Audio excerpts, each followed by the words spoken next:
Acordei. Este é o significado literal da palavra woke, passado do verbo wake, que significa acordar, despertar. O verbo ganhou outros significados, podendo indicar o posicionamento político de uma pessoa. Porque hoje é domingo, abrimos a revista do Expresso e encontramos um texto do escritor e crítico António Cabrita sobre a sua experiência com o movimento woke em Moçambique. And that means being attentive to do something about the social justices and, prejudice, racism, discrimination that you see today. Viva! Está com o Expresso da Manhã. Eu sou o Paulo Baldaia.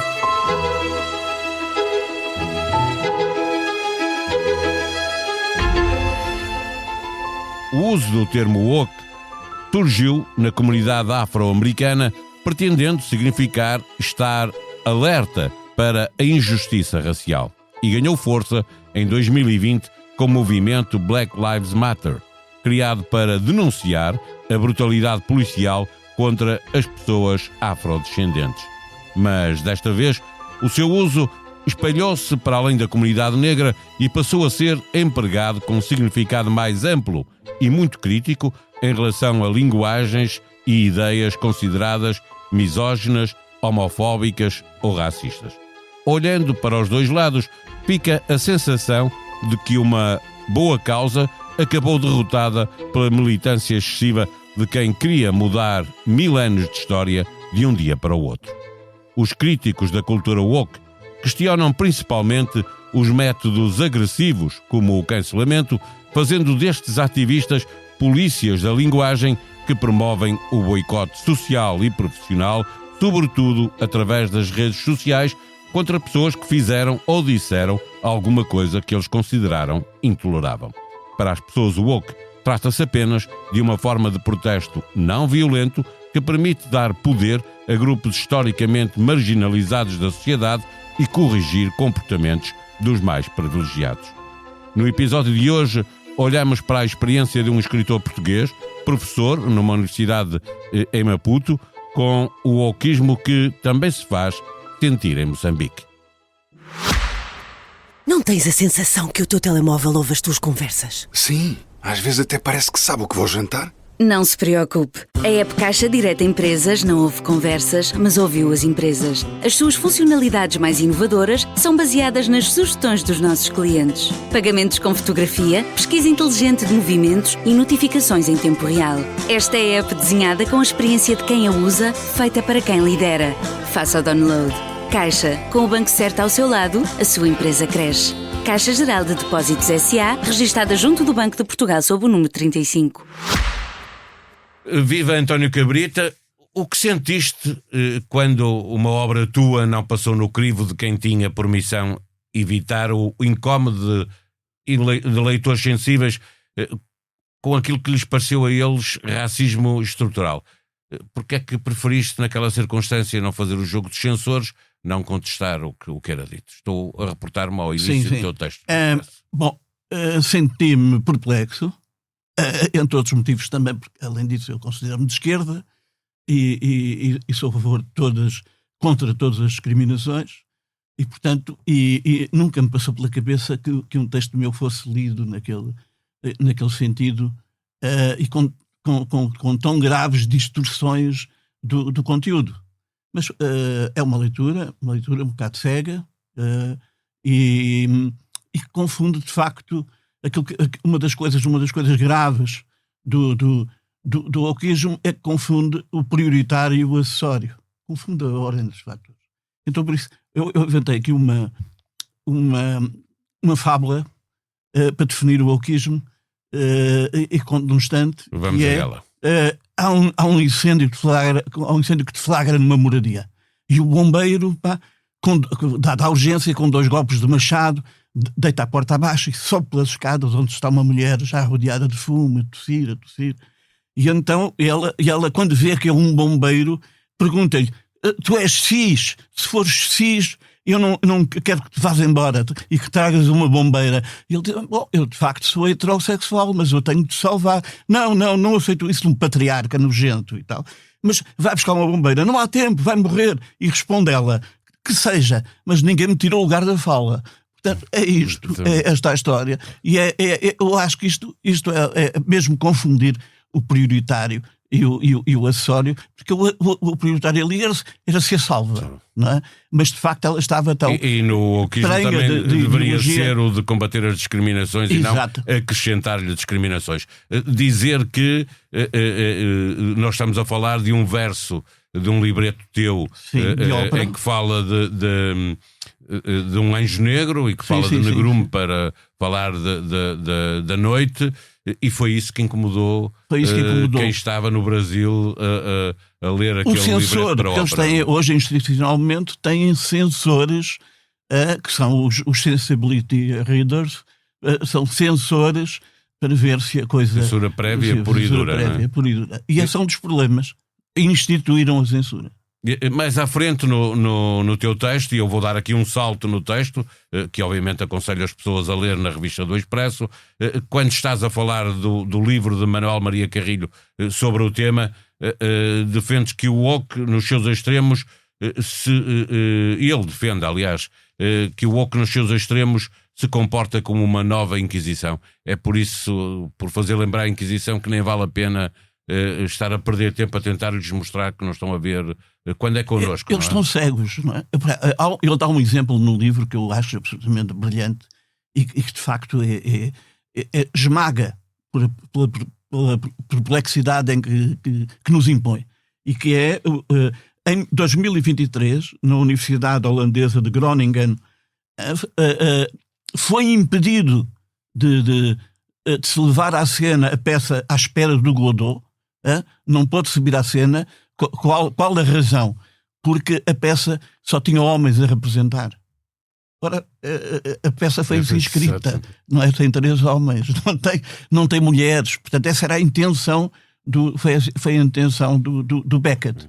E, portanto, mas chega-se a este ponto. No texto que escreveste este fim de semana, na revista, logo a seguir, a contares a tua má experiência com o wokismo, que já vinha atrás, mas este episódio com o Brasil é marcante, e portanto inicias aí pelo o teu texto, mas depois falas muito sobre Moçambique, e já lá vamos. Eu antes, para mostrar o absurdo desta história, contas a história da princesa Marie Esmeralda, da Bélgica, cancelada na Bienal de São Paulo por ser descendente de Leopoldo II. Os cancelamentos são o maior absurdo dos excessos woke, ou este estatuto deve ser guardado para as tiradas, com que muitas vezes... O cancelamento é um dos maiores. Portanto, a pauta woke tem várias modalidades, digamos, e uma delas, por exemplo, é o decolonialismo. O decolonialismo é levar as sociedades que foram colonizadas a abafar todo o seu passado, tudo aquilo, a abafar o conhecimento que vem o conhecimento que lhes pode chegar das ciências humanas provindas das universidades ocidentais, porque querem substituir isso por conhecimento autóctone e por conceitos gerados na própria realidade. Só que a produção de conhecimento nesses países ainda é absolutamente residual, não é? E então isso de repente deixa a educação num marasmo, porque os professores não sabem. Por um lado fica mal estarem a acolher os conceitos, estarem a acolher conhecimentos que vêm de fora para aplicar no seu terreno. Por outro lado... Contra o eurocentrismo. O eurocentrismo. Por outro lado, não produzem o suficiente. Aliás, há uma grande parte dos melhores intelectuais africanos, eles vivem na Europa, não é? Eles estão nas universidades europeias e subsidiados pela Europa, eles produzem livros a criticar o eurocentrismo e a criticar os modelos europeus. O que não está mal, porque a Europa não vive sem crítica, não é? Isso faz parte do seu próprio ADN. E, portanto, está certo isso. Agora, não está certo é provavelmente eles não reconhecerem que só na Europa é que tem liberdade para fazer isso, para produzir esse tipo de de antídoto contra a própria cultura europeia. António, tentar perceber o que se passa nos países africanos, que são realidades recentes e diferentes, são construções europeias, com o país, não é? Geograficamente. Devemos estranhar que exista essa vontade de descobrir o que é intrinsecamente africano, desvalorizando o que é universal? Não. Portanto, isso é a mesma coisa. Por exemplo, os políticos portugueses nunca estudam o terreno, nunca estudam matéria dada para irem, por exemplo, a Moçambique, e a primeira coisa que fazem quando lá chegam a falar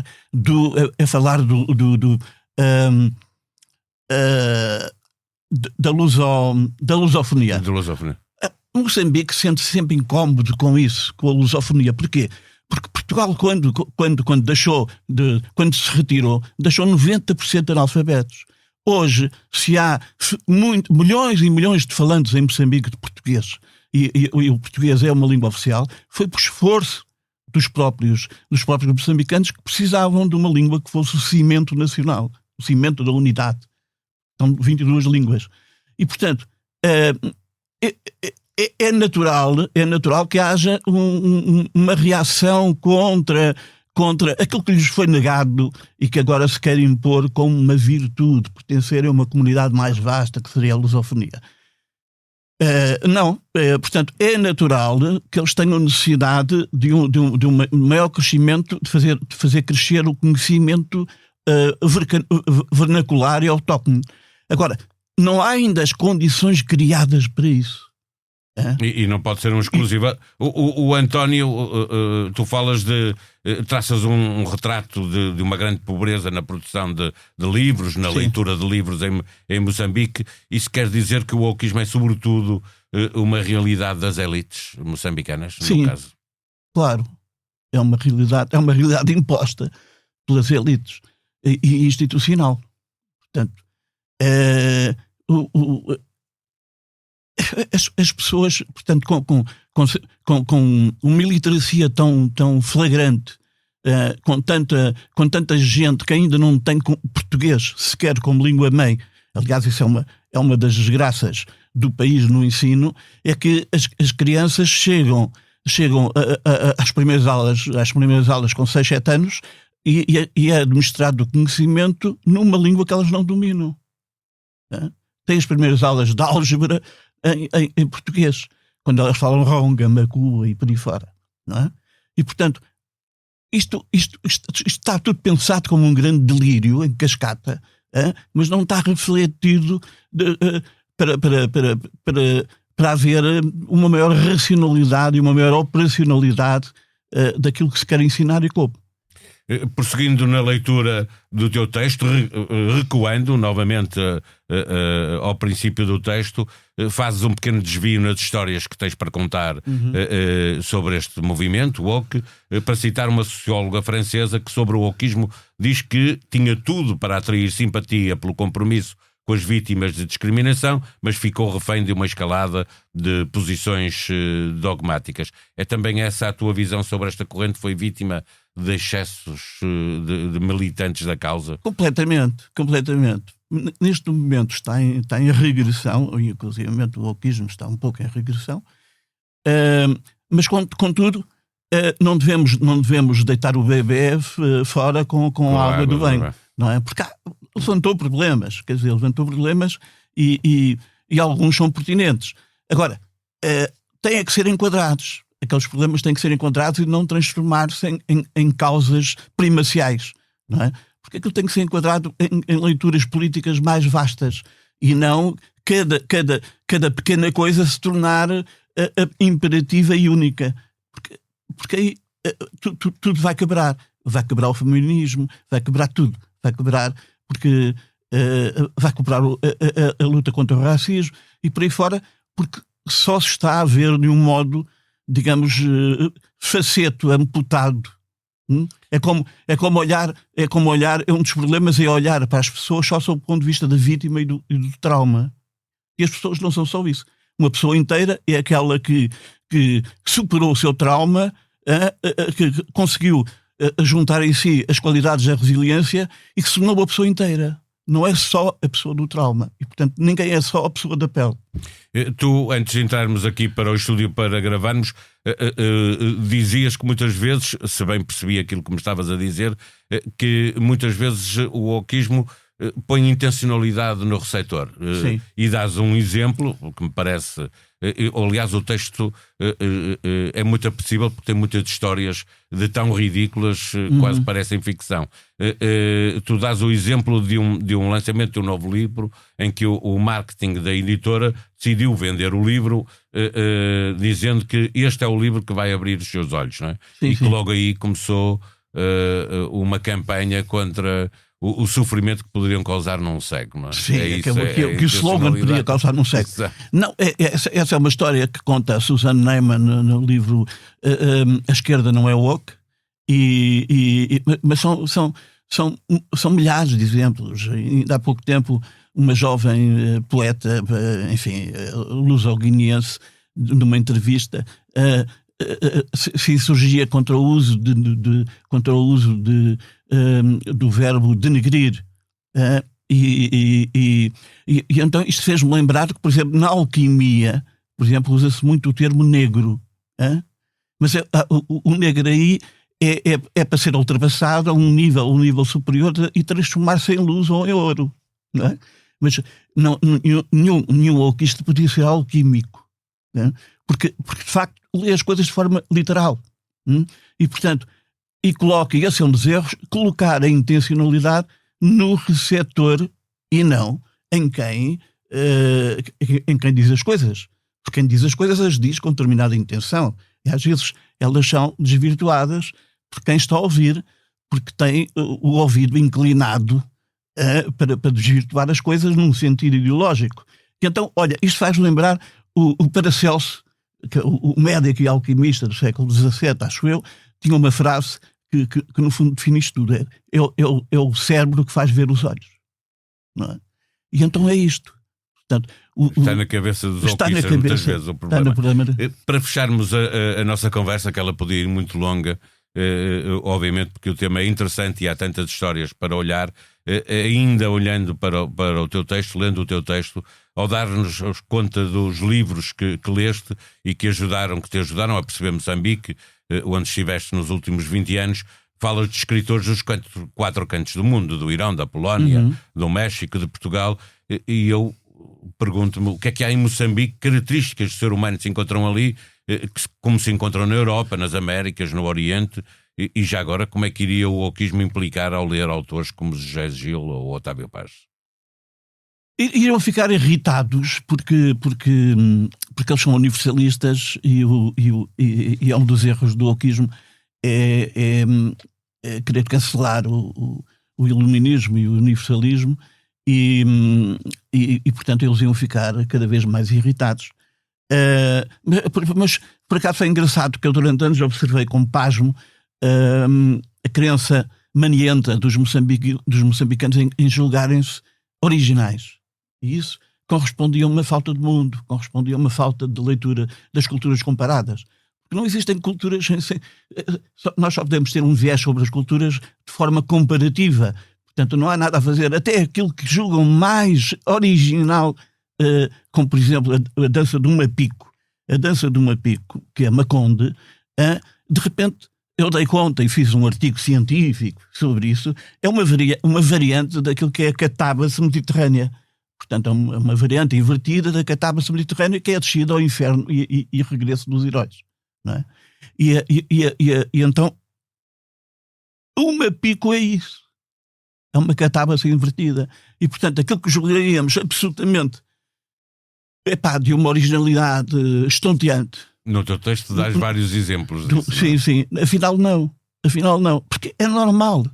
Porque, como eu digo no meu texto, nós somos constantes. Há constantes que é tramado, mas que nos torna mais semelhantes do que aquilo que gostaríamos. Não é? Temos todos o mesmo medo da morte.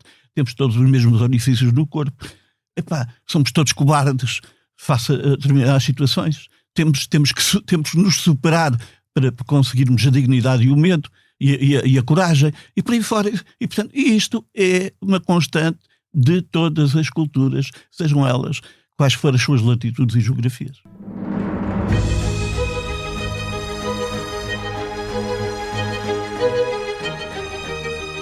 Nas redes sociais é conhecida por espécie rara sobre rodas e, com humor e olhar crítico, chega ao mainstream a falar de desconstruir preconceitos e a revelar os obstáculos que tantas pessoas enfrentam por se deslocarem numa cadeira de rodas.